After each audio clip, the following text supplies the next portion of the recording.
Hey guys, just ironing my pants. Figure while I'm doing this in quarantine, I can give you a couple of announcements, real exciting announcements for you.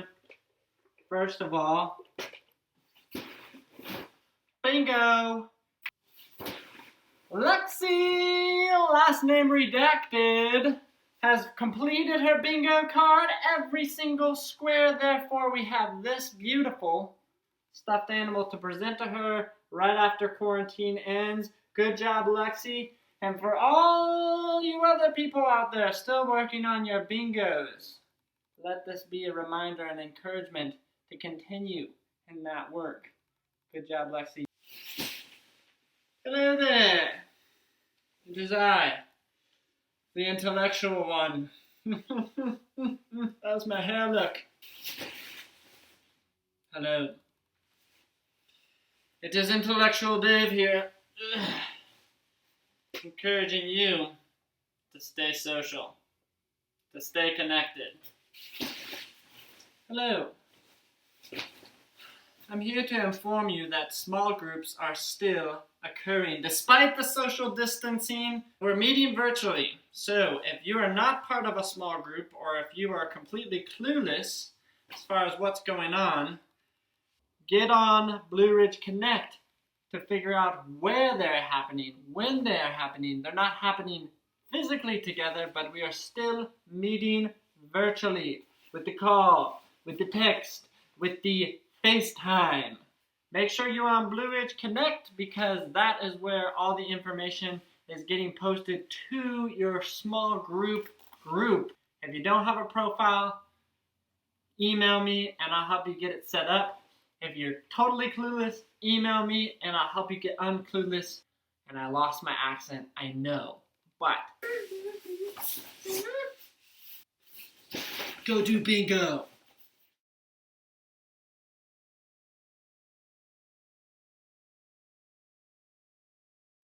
This week, I want to start by just reminding you about Peter himself. We look at, you may be reading, this is the Passion Week leading up to Easter.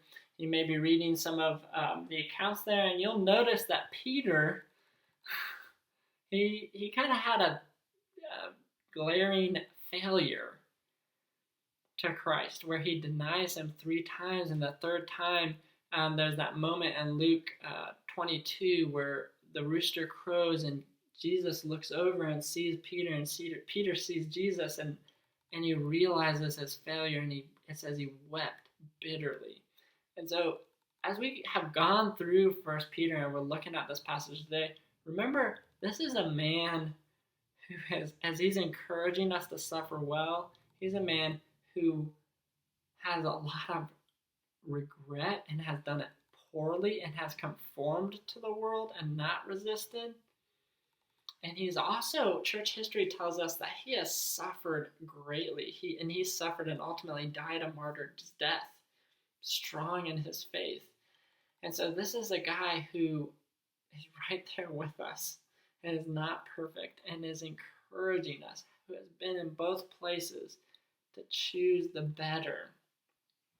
And so I just encourage you with that. And as we dive in, I also want to just say that this passage, chapter 5, verses 1 through 4, is a little strange. 1 Peter 1 through 4 is really an exhortation to pastors, to elders, to leaders of the church. But it's meant to be read, and there's this exhortation that's meant to be in front of everyone else, all the sheep, so to speak. And I'm a sheep too. And so as I'm encouraging and teaching us through this, I just invite you to hold me accountable to all these things that are Peter's encouraging leaders to walk in. And so verse 1, it says, "Therefore I exhort the elders among you as your fellow elder and witness of the suffering of Christ, and a partaker also of the glory that is to be revealed. Shepherd the flock among you, exercising oversight." So let me just pause there. This is an exhortation, again, to elders, but Peter jumps right in the trenches with them. He could say, I'm an apostle and I command you to do this. But instead, he says, I'm a fellow elder and a leader. And so he jumps in and recognizes the struggle. He says, I'm a witness of Christ's suffering. Both he was actually there and saw Jesus suffering in his resurrection, but he also experienced that. And he says, I've struggled and I've wrestled and I've suffered personally for following Christ. And ultimately, he says, the same way you all can endure suffering by looking ahead to the glory that's to be revealed, I'm a partaker, I'm a sharer in that same hope and glory that is to be revealed. And so he's right there with them, verse 1. And then verses 2 through 3, we get the call, the exhortation is to shepherd well. And so, but let's look at the first part of this. It says, verse 2, it says, shepherd the flock of God among you. And so let me pause there and let me observe, make a couple observations. Shepherd God's flock. This is a reminder to me and to y'all that this is not about me. This is not about your small group leaders. This is not my ministry. This is not what I'm doing. This is God's flock. You all, again, hold me accountable, but you all are ultimately in God's care. And you are God's, and you deserve to be treated well and to be shepherded well. And so, again, this is not my thing and my, organization and, no. And so then the other part of that is shepherd the flock of God among you. And so there is a level of shepherding that requires knowledge of who you all are. And so on your part, as I'm shepherding, as your small group leaders are shepherding, you need to be willing to be known and to step into the flock and not continue to avoid. And your small groups to be willing to share and be vulnerable. Don't feel the need to share everything, but to be known and to be engaged on a meaningful level. Even during this time where we're kind of meeting virtually and stuff like that, to be known. And so then the second part of this is in verses, the second part of verse 2 and verse 3 gives us a picture. What does it really look like to shepherd the flock and to exercise oversight ultimately? And he gives us the do's and don'ts of this. And so he says, so exercising oversight, not under compulsion, but voluntarily according to the will of God, not for sordid gain, but with eagerness, nor yet as lording it over those allotted to your charge, but proving to be examples to the flock. And so for each of these, it doesn't look like being forced into it to make a rash decision because of dire circumstances. That's a motivation out of fear. God's not going to meet this need, so I guess I have to do this. No, what he says is voluntarily according to God's will. So secure, God's will, I want to do this. And so secure in who you are and who God's made you to be, and then out of a willingness to serve. And so that's the don't serve under compulsion, but serve voluntarily according to God's will. Not out of fear, but secure, willing. And then the second is don't be motivated by sordid gain. What does that look like? The bottom line is money. But beyond that, I think it's a popularity or, at the root of it, it's what's in it for me in the ministry. What can I get out of doing this? And that's an underlying motivation of greed. But that's not what it should look like. That's not what we should be serving out of. What it should look like and what it does look like is having an eagerness that is driven by love, ultimately, because you voluntarily want to do this and you want to do it with a passion and an eagerness. And so I think the underlying motivation there, instead of greed, it's contentment in God, creates this eagerness to want to serve the people that God's put in your care. And then the third, finally, it doesn't look like lording it over those who are put in your charge and those God has given to you. And so this is like using your power, using position and title to control or manipulate and kind of just walk over people. People disagree. It's like, no, I'm making the call. And again, Peter models this really well. He could have said, I'm an apostle. I'm commanding you to serve in this way. But instead, he gets down on their level and he encourages them out of love. He doesn't want to make them make this compulsive decision or to be begrudged or just he's using his power. No, he sets the example. And so it's not out of a pride, but out of a humble involvement. I want to be the example. I'm a sheep. We are all sheep waiting for the chief shepherd to return. And so be the example sheep. And so as I encourage you all to do these things, as I encourage you all to be in God's word over this quarantine, I myself am challenged to do the same. And if I'm not doing the same, but this is the part of you can hold me accountable to this. I want to be examples to you all. And small group leaders, as well as students, you can hold me accountable to this. Ask me how I'm doing. Ask me, are you spending time in the Word? How is that? Because I don't want to just be up here performing for you guys. I want to lead, and I want to show you also what that looks like.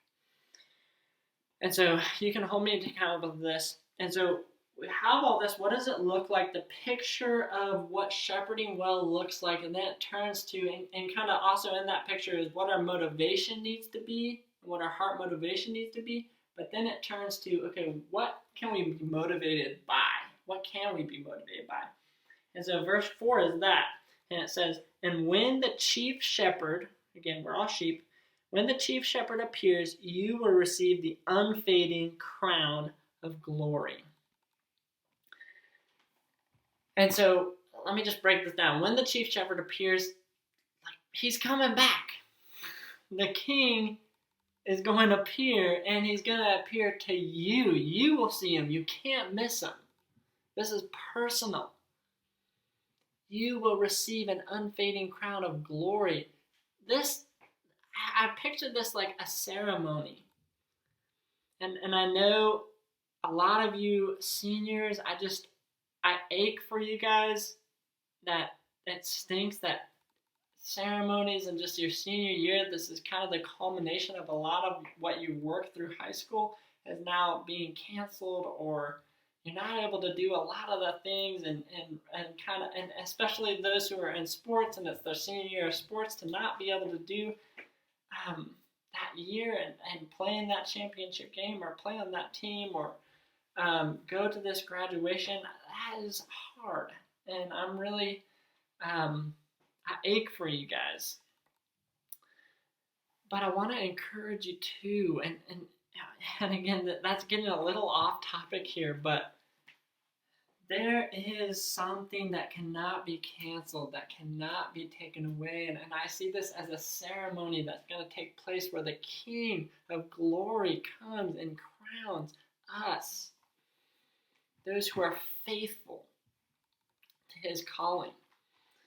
And so no, I'm not motivated by sordid gain, but yes, I am motivated by the glory that will be given to me by the King Jesus, by my King.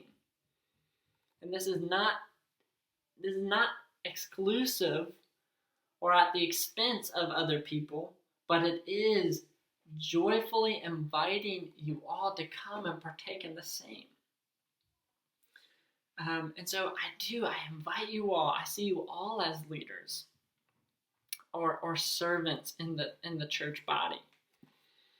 And so my encouragement to you all in concluding here is I just want to plead you to hold me accountable. And I want to invite you all to grow in this way. We all have levels of influence, and I think it can apply to us, whether it's with siblings or with friends, to lead in this way. And so, again, hold me accountable. And then not only there are things that we can lead in this way, but also I'd encourage you to not just lead like begrudgingly, but align your motives to produce joy in serving. And so if your motive in working or in doing anything is out of compulsion, is out of greed, is out of pride, the solution is not, well, I'm not going to do those things because I can't be motivated. No, to turn your heart, to ask Jesus to confess to that. And then turn your heart and ask Jesus, help me to grow, to change my motivation, make you my ultimate source of joy. You're pursuing that crown of glory that He can give. Not what this world has to offer and the power that this world has to offer. I also want to encourage you all to be part of the flock. Be willing to be known. How can we as shepherds serve and minister if you're not willing to be a part? So stay connected practically with your small groups. Be a part here. And finally, to seniors. When this pandemic is over, we are going to do something awesome to mark this huge life transition. So stay tuned for that.